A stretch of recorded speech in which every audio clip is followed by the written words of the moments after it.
Let's shift our attention, though, to the Lebombo border post in Mpumalanga, where the National Joint Operations as well as intelligence structure has intensified its operations. This is part of efforts to prevent as well as combat opportunist crimes amid an ongoing unrest in neighbouring Mozambique. The southern African nation has been in turmoil since the outcome of the October 9 elections, which then favoured the Frelimo party. Some citizens there are convinced the elections were rigged.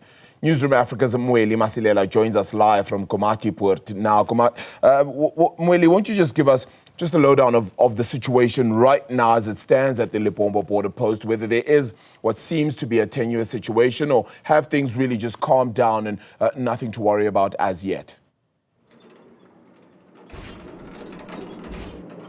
Everything has calmed down, Arabile, but it doesn't mean that people don't have anything to worry about. Today, I can safely say that the border is very much active. Of course, we are expecting people to cross over into the new year, and some are going to the South African side for shopping, and some are now taking this opportunity to the fact that it's calm in Mozambique. As we spoke yesterday to some of those people who are coming from Maputo, they're saying that compared to the previous day, there's movement of people and as well as other means of transport at the present moment. So we are seeing also more people coming from the South African side going home, even those who were not happy to go back home because of the current situation. But of course, the NatJoint, as we have said, Arabile, is alive to the possibility that anything can happen anytime, as we've seen before, those disruptions here at the Lebombo border post because of the violent protests in Mozambique. But also South Africa as well as Mozambique, not just sitting down,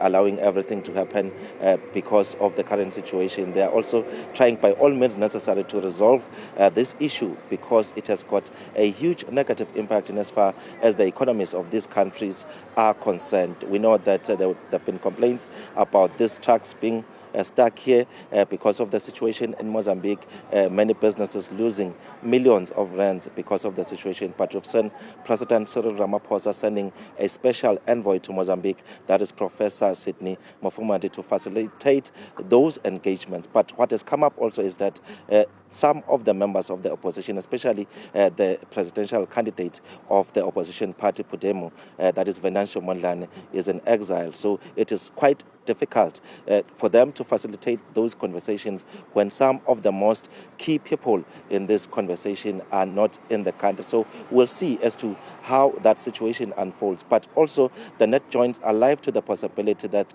because of the bad situation in Mozambique already, there are families that are not willing to stay in their country, skipping to neighbouring countries such as Eswatini and South Africa for safety. In fact, when you look into Eswatini, I was looking at a report by the Times of Eswatini, which is a daily newspaper, Arabile, reporting that they've got already about 400 refugees who are now kept in an area called Malinza, where they are being assisted, running away from their home because of the challenges they are facing at home. So those are some of the aspects that we are looking into as the situation unfolds in Mozambique, Arabile.